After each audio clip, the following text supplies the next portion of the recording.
Welcome to 20th Century Music and Art. In this episode, we are going to continue looking at another 4 horror films of the 1970s. Now, 3 of these films will be more well known than many of the previous films that we've looked at. First film we're going to look at is one of the great exploitation films of Peter Walker. Peter Walker directed a variety of sexploitation and horror films of a true British grindhouse nature. He directed films such as Die Screaming, Mary Ann, The Flesh and Blood Show, House of Whipcord, House of Mortal Sin, The Comeback, and The House of Long Shadows. But the film we are going to look at tonight is Frightmare, which is a truly demented film. The film starts out in black and white, showing a man arriving at an amusement park to get a tarot card reading from a woman, and it takes place in 1957. Soon, his dead body is shown propped up.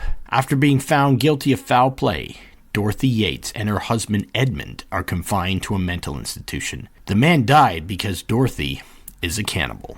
Fast forward 15 years later, Dorothy and Edmund are out of the institution and living in a cottage. Now, Edmund's daughter from his first marriage, Jackie, checks up on them and gives strange packages to Dorothy. Jackie has other problems, though.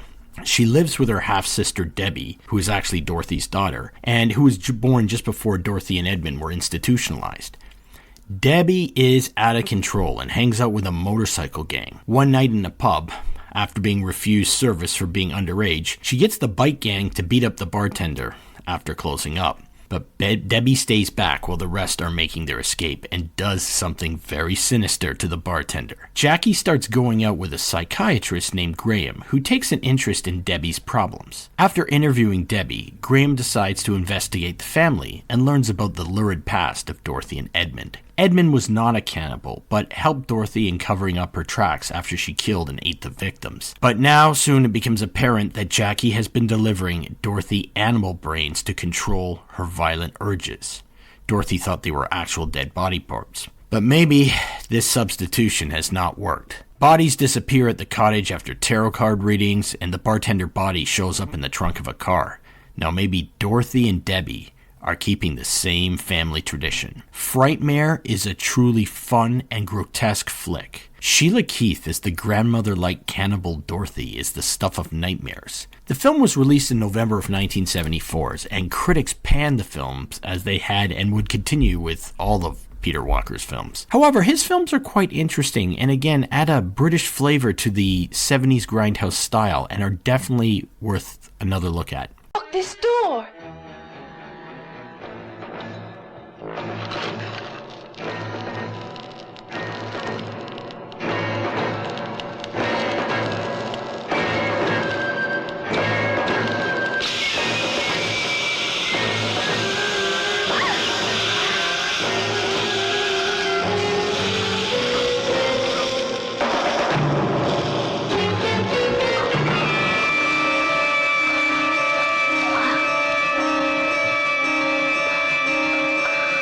Italian director Dario Argento was a pioneer and innovator in horror cinema. He directed several horror masterpieces throughout his career, such as The Bird with Crystal Plumage, Four Flies on a Grey Velvet, Deep Red, Inferno, Tenebrae, and Phenomena. However, his greatest film is arguably Suspiria from 1977. This intense cult classic is a real work of art. The film was inspired by the Thomas de Quincey essay Suspiria de Profundis. This movie probably has the greatest soundtrack of any in the horror genre. The music was provided by the experimental progressive rock band Goblin, and the band creates an eerie cacophony that heightens the tensions of the scenes. The film is about the American ballerina Susie Bannion, played by the American actress Jessica Harper, who also was in Brian De Palma's Phantom of the Paradise, who goes to the Tanz Academy, a famous ballet school in Freiburg, Germany. She arrives in a rainstorm during the night, but is told to go away by somebody on the intercom. She argues with the person on the intercom and then sees another student,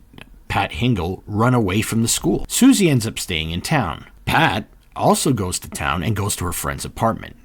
However, a dark figure attacks her and stabs her repeatedly before throwing a noose around her neck and throwing her through a glass ceiling. Pat's friend gets impaled by a large shard of glass that falls down and kills her. Meanwhile, Susie returns to the school.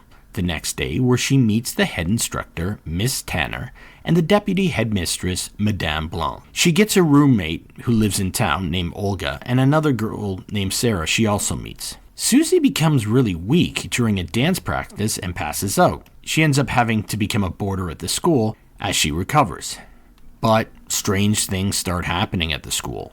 Maggots rain down on the students from the attic, forcing everyone to sleep in the massive dance studio. During the night, Sarah and Susie see a figure behind a curtain that was hung in the studio. This figure is identified as the headmistress, and she produces some horrific sounding breathing. The blind pianist Daniel gets fired after his seeing eye dog is accused of biting Madame Blanche's nephew Albert.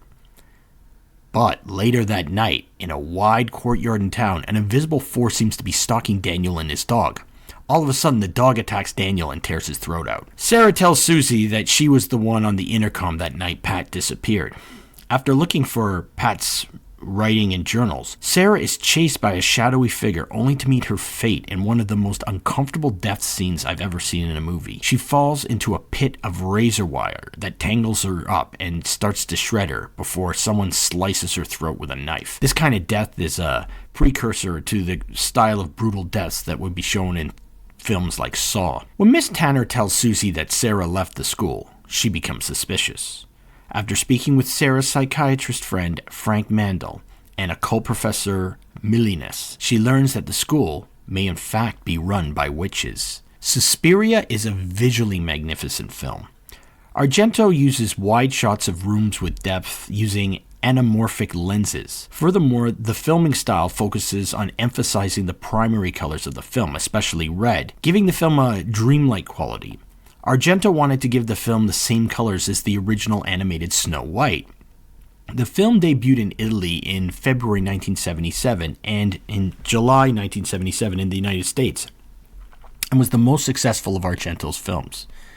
Another version of the film, however, was done in 2018 by Italian director Gianluca Guadagnino, which was considered more of an homage than a remake. Argento's Suspiria is easily one of the top 10 horror films of all time.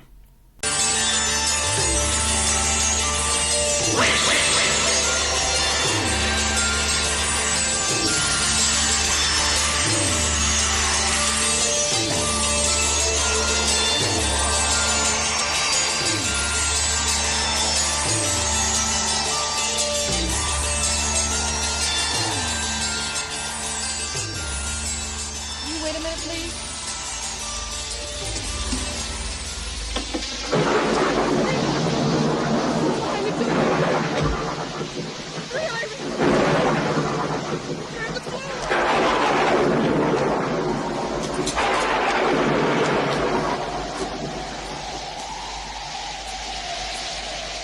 Hello?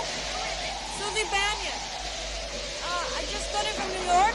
I don't know you. Go away. But I have the letter you sent. Look, it's really raining hard. You can just let me in and I'll explain. Go away. Go away. But you don't understand. Wait! Wait a minute. Wait. Hello? Is anybody there? Hello?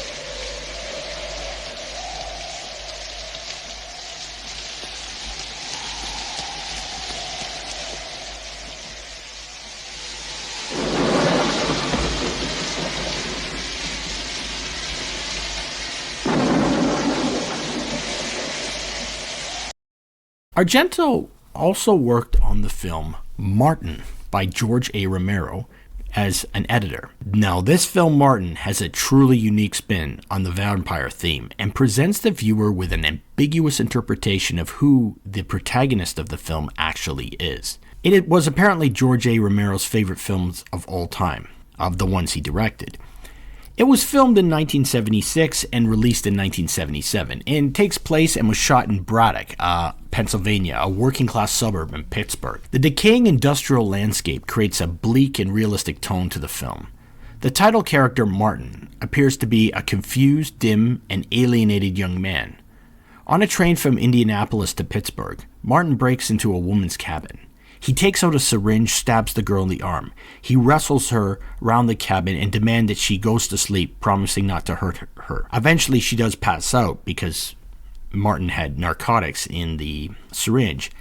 And then he cuts her forearm and drinks her blood. Martin's vampirism throughout the film is treated kind of like a drug addiction, something that he needs at a primal level and is beyond his control. But also throughout the film, there are these flashback scenes with Martin as a romantic 19th century vampire in a mansion, seducing women and getting chased by a torch-wielding mob. This contrast between the dim-witted young man and the 19th century count leaves the viewer wondering who exactly Martin is. He is picked up by his elderly cousin, Tate Kuda, a strict Catholic from Lithuania. He has agreed to take Martin in, but considers him to be Nosferatu, aka a vampire. He tells Martin that he will try to save his soul, but if Martin takes anybody from the city as a victim, Kuda will destroy Martin. Kuda's orphaned granddaughter, Christina, takes sympathy on Martin and does not believe the family curse that has made Martin an aged vampire. Rather, she sees him as a young man with a serious mental health issue. Kuda has put bells on the door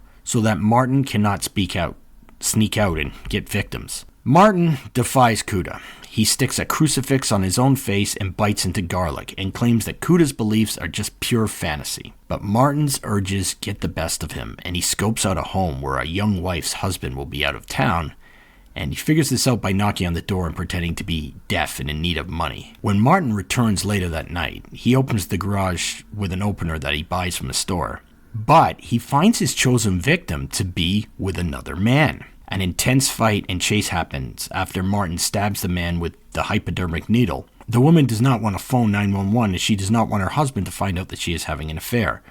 Martin, after poking the man again and injecting the woman as well, pulls the man outside, stabs him with a branch, and drinks his blood. Back at Kuda's home, there are a lot of tensions in the house. Christina is having problems with her boyfriend and is also having arguments with Kuda.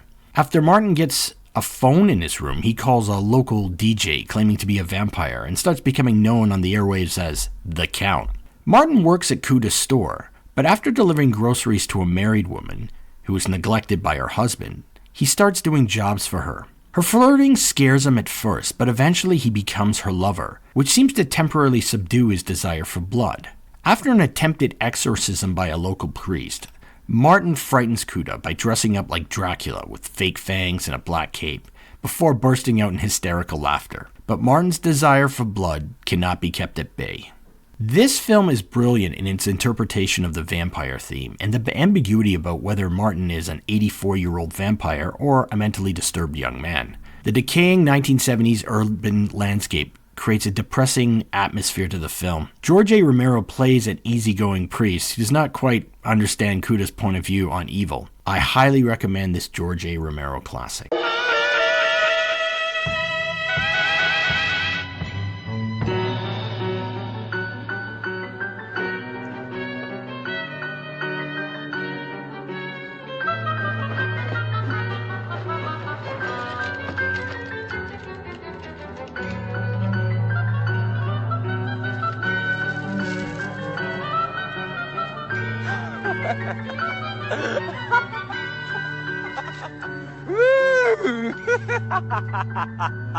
Devil. You are the devil. The final film that we are going to look at is the 1973 film Wicker Man, directed by Robin Hardy. This highly intelligent film has been described as the Citizen Kane of horror films, and is an example of the subgenre known as folk horror. This movie almost verges on being a musical, with numerous songs being sung throughout the film.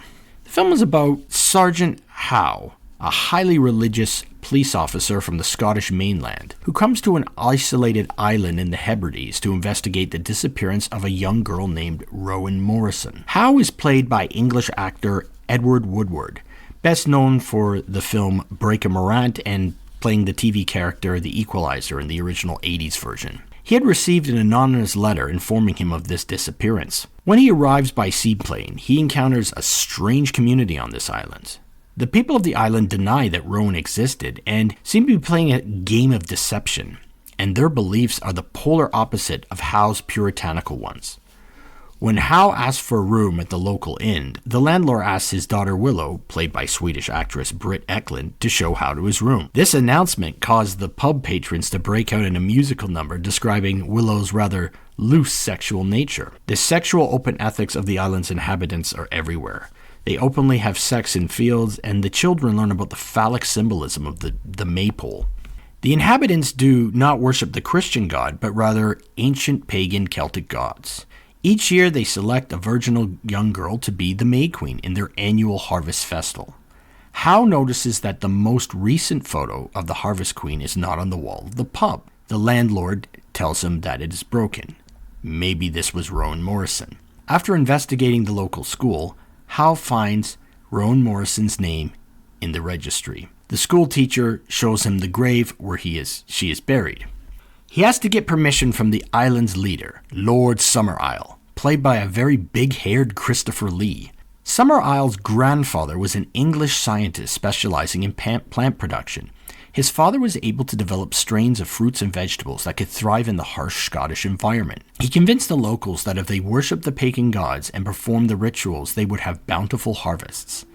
After getting permission to exhume the grave, all Hal finds is the skeleton of a rabbit. Rowan's sister had described Rowan as a hare. Hal resists temptation by Willow and is convinced that Rowan has been sacrificed in a pagan ritual, or maybe will be sacrificed. As he becomes obsessed with finding the truth, the movie takes the viewer through a number of twists and turns before arriving at a truly shocking ending. The film was based on the 1967 novel Ritual by David Pinner, and the screenplay was written by Anthony Schaefer. It was filmed in several small towns in southwest Scotland. The film has to be one of the most intelligently written horror films of all time, and the way the musical numbers are integrated into the film in a serious manner makes this film truly unique.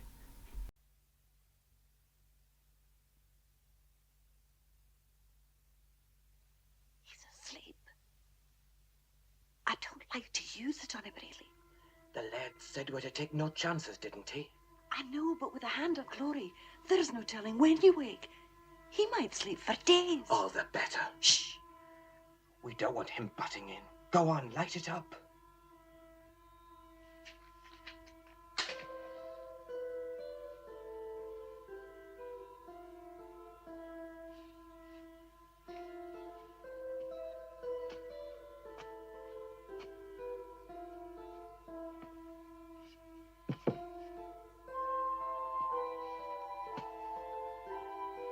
That'll make you sleep, my pretty sergeant.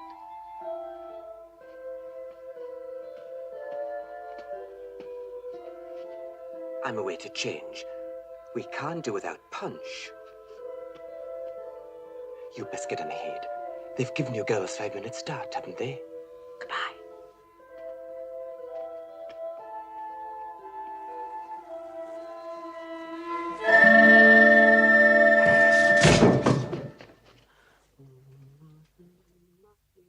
Please avoid the Nicolas Cage remake of this film. Thank you for watching 20th Century Music and Arts. On the next episode, we are going to continue looking at horror films from the 70s, and we are going to look at a couple of films that were on television. Please like, share, subscribe, and leave a comment.